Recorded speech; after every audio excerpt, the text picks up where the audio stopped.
I had a very challenging schedule a few weeks ago. I had a full schedule at work during the work week, spending a few hours overtime on certain days.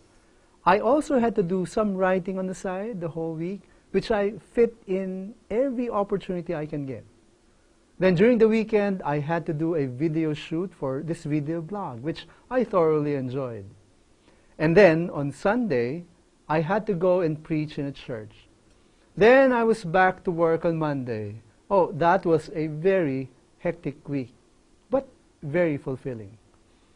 It's very difficult nowadays to find the right balance between putting in time for work, then working on many projects, and of course, having enough time for sleep, and still having time for the family.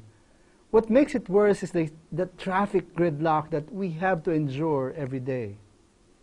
Work is a huge investment of time. We spend roughly 1/3 of our day working. Many times we even exceed 8 hours as we work overtime.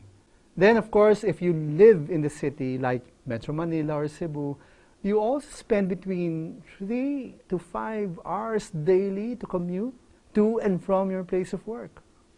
Now add that all up and you actually spend half your day traveling to work, then actually doing the work, and traveling to get back home. That's a lot of time. Of course, you need to sleep to recover from the whole day's work. And ideally, you sleep 7 to 8 hours a day. But I'm sure most of you make do with 5 to 6 hours. Bawi na lang ng tulog sa weekends. All of these things leave you very little time for the family. And you barely have time for other leisure activities or other projects you'd like to pursue that actually can help you get re-energized and rejuvenated. These things will actually make you feel revitalized when you go back to work on Monday morning. If you cannot find the proper balance for all of these, you might reach a point in time when you begin to wonder, where did all your time go? What have you accomplished with all that time you spent? Now, push this a little bit more, and you may begin to ask, is it all worth it? Push this thinking even further, and you begin to ask, is the work that you do the work that God wills for you to do? Is the time you spend at work time spent in the will of God? This requires some deep and possibly painful reflection. It is important to ask these questions because it is possible to actually labor in vain. We learn about this in the book of Psalms. Consider this passage. Unless the Lord builds the house, the builders labor in vain. Unless the Lord watches over the city, the guards stand watch in vain. In vain you rise early and stay up late, toiling for food to eat, for he grants sleep to those he loves. This passage tells us that unless the Lord is an active participant in your life, unless he is the one behind your occupation or even your life and work, unless it is God who is enabling you to build the kind of life that you're building right now, you're very likely to be laboring in vain.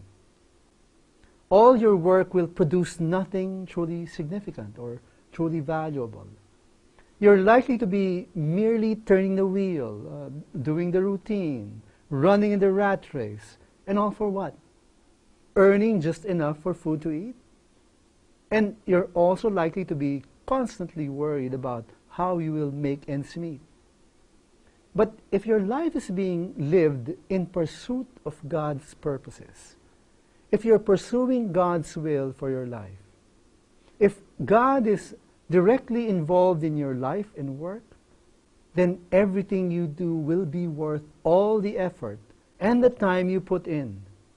None of what you do will be in vain.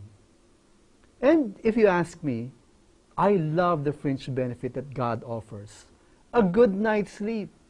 For God grants sleep for those he loves. So my advice to you is this. Pray to God that the time you spend at work will be time spent in ways that are consistent with God's will for you. Invite God to be an active participant in your work life. Open yourself up to the leading of the Holy Spirit so that you will have a greater sense of how you are to spend your time at work. And as your time for work becomes more aligned with God's will for how you spend your time, always keep in mind, faith matters too.